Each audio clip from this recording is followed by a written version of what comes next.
UFC 266, finally, past the fight nights, finally back to a pay-per-view, and an interesting one at that.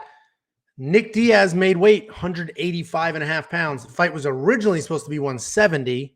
He asked to move it to 185, so they did. Interesting dynamic there, and I'm going to talk about that in my bets. We lost the fight, but that was before the weigh-ins. Everybody made weight. So I'm going to walk through our final bets.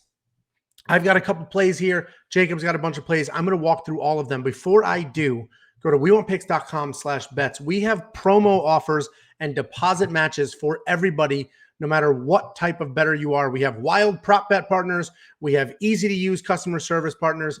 Get deposit matches up to 125%, up to $2,500. You give them $100, they give you $125. Use the free money. Place some bets. Follow along. wewantpicks.com/bets. I'm going to walk through mine. First up, I have Nasrat Hakparas at plus 135.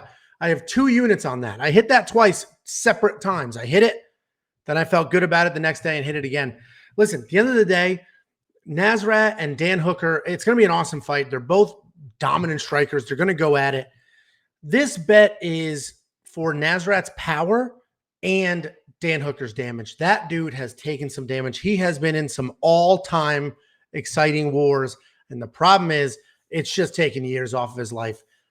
He had that fight with Paul Felder, drag him out war. He had the drag him out war with Dustin Poirier, and then he just got put out cold by Michael Chandler like 7 months ago. That's a hard skid on his body. He needs more time to come back and fight somebody like Nasrat with the power that he has in his hands, the aggressiveness that he brings. It's going to be an issue for Dan Hooker. I've got 2 units on Nasrat at plus 135. I don't normally bet that much, and it might come back to bite me. I'm usually a 1-unit kind of guy, but I'm just feeling that fight, honestly. And good for them. They both made weight, tons of visa issues. They got in late as hell. They still showed up. They both made weight. So good for them. Should be an exciting fight either way. Then I've got a couple of prop bets. This first prop bet is an interesting one. You are only going to find this at our betting partner. So go to wewantpicks.com/bets. Bet online is one of the options with the full deposit match. They have the best prop bets, period. If you're looking for MMA betting and you only bet on MMA, they have the best prop bets. And one of them is wins inside the distance, decision, no action. So I took Roxanne Modafferi and I did that bet and I got it at plus 220.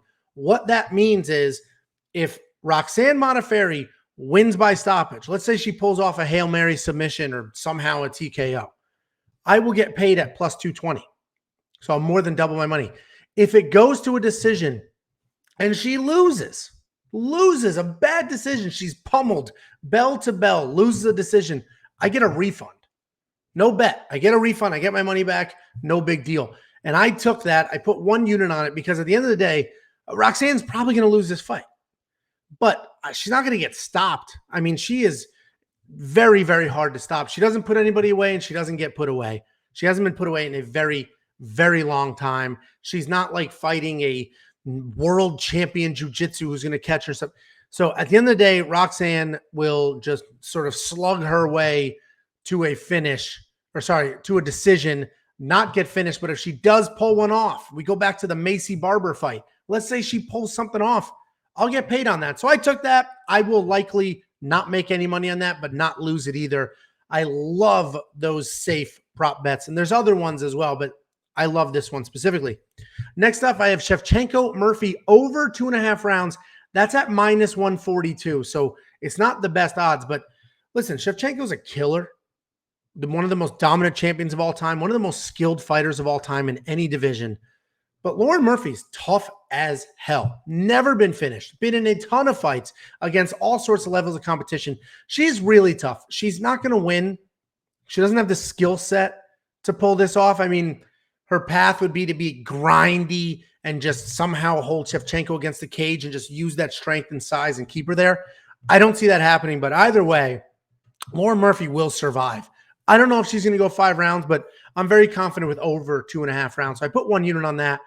I thought about putting 2, but after, the Ryan Spann got finished so early, I was like, you know what, 2 units on line bets. I don't know.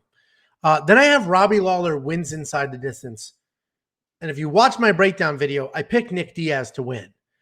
And, you know, again, it was similar to the Dan Hooker breakdown where Robbie Lawler, while he's been more active, that's been a bad thing for him, right? He's been in some wars and he has taken some damage and he's definitely past his prime. Nick Diaz always had an incredible chin. Nick Diaz always had high volume coming forward. He's not really, you know, a TKO, KO kind of guy, but tons of volume, comes forward. So I thought Nick Diaz would be able to put some pressure on, stay in Robbie's face, frustrate an older, slower Robbie. But after the weight debacle, there's something going on. There's something going on, and it could be mind games, but I doubt it. The fact that a few days out before his return after 6 years off, Nick Diaz wanted to add 15 pounds to the weight limit is crazy. Something's going on. I don't think it's head games because he weighed in at the weight limit. He looked like he could have made 170, but something was going on. Somebody commented underneath that video saying that the rumor was, and this isn't me, this is me relaying a comment on one of our videos, that the rumor was that Nick Diaz was put to sleep in training. I have no idea if that's true or not. I just find the whole situation incredibly bizarre. I've managed fighters for a very long time, and the only time anybody has ever asked to change a weight class before a fight meant that things were going wrong in training camp.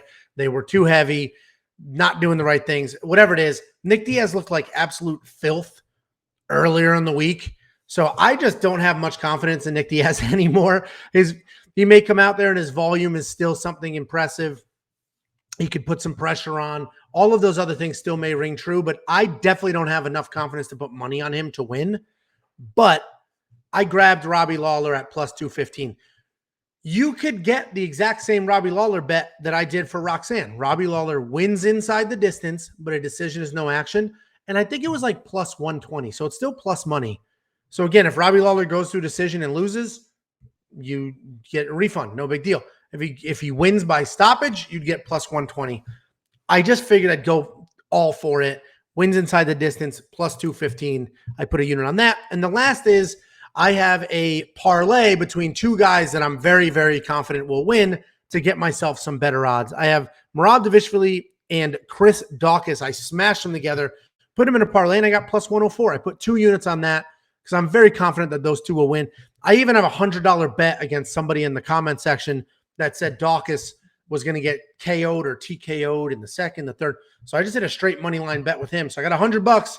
Hopefully I'm not Venmoing a sort of random subscriber this week. That would suck. But I'm very confident in Daukaus. I'm very confident in Merab. So I put 2 units on that. Those are my bets. I have been on a wild streak here. I have not lost money in many months. Hopefully this is not the week that takes a turn. My luck will run out eventually, but so far, so good for the better half of a year. So let's take a look at Jacob's bets. He's not here to defend himself, but I will walk through his bets. I have no idea why, but this week he decided to bet a stupid amount of money. He started texting me his bets on Monday, like talking about, I feel like I'm spending too much money. And I think he's got like 16 units going. So these are his. I can't explain the logic behind these. I can't defend them. I can't praise them. I'm just going to walk through what his are. You do what you want with this information. He's taking Uros Medic at minus 109, 4 units.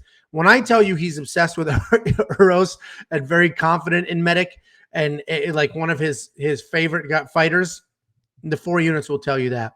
He has Roxanne Modafferi wins by submission plus 1,200. The difference between my bets and his, I look for the most likely outcomes that have decent odds. Jacob will chase crazy odds, right? He'll be like, that's possible.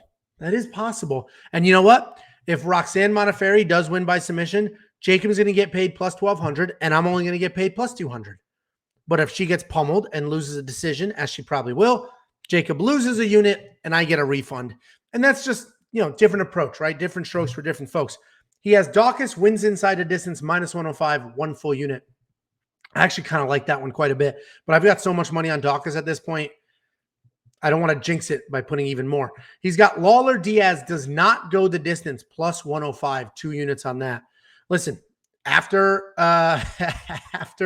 everything I just talked about with the weight debacle and all that nonsense, that's not a terrible play.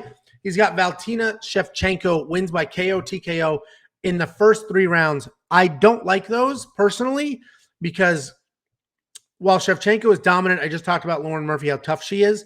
But Shevchenko, literally to prove a point, may switch up her entire game plan and try to submit.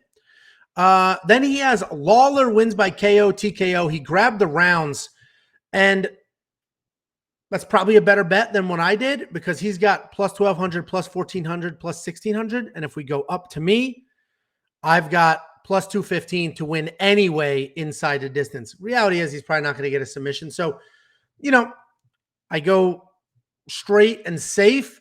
If I wanted to chase some of the bigger payouts, I could have done KO, TKO in all 3 of the rounds, and only one of them will hit. And you get some money there. He's got 1 unit on that. And then he's got himself a parlay. He has Medic, Davishvili, Dawkins, all money line. And then he has Shevchenko, Murphy under 2.5 rounds. So he parlayed all of those together. He put 2 units.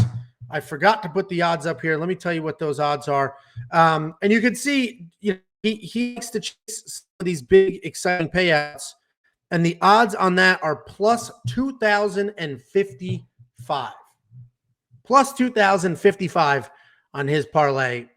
And that's, Medic, Davishvili, and Dawkins should win. It's the Shevchenko very specific round line that gets those odds up there. So those are our bets. Those are mine. Those are Jacob's. Stay tuned. We might add some more later. We'll go back to mine.